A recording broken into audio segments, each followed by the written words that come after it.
What's preventive Botox? Well, you've been hearing a lot about this lately, and I would say probably 10 years ago, I didn't believe in such a thing.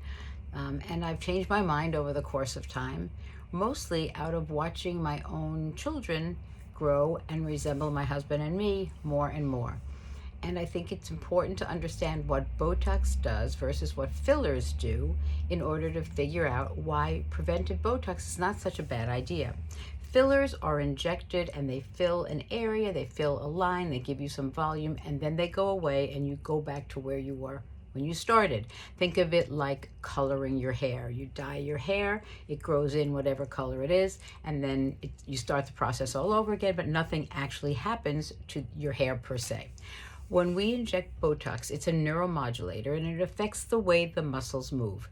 And by doing this, you can actually change the way you move your muscles over time. So we tell patients that when they first start to do Botox, particularly over here, they'll notice that they begin to frown less over time. And after a few sessions of Botox, you don't need it as often as you do at the beginning, which would be maybe every 4 months. So over time, I started to realize that my sons have a pattern that's very similar, in fact, to my husband's facial movements, which is a deep frown, a big concentrator, because I think maybe he's just much smarter than the rest of us. And over time, as our skin loses some of its firmness, the brows descend and some overhang appears over the eyelids, which can be uncomfortable and unpleasant, and some people think it's unattractive.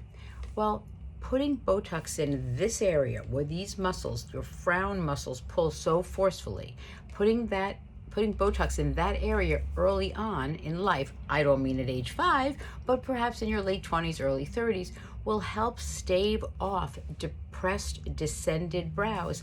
And I think that's a really good thing. It will not change the way a young person looks. It'll just help prevent the aging process of the forehead. And I think that's a really great goal.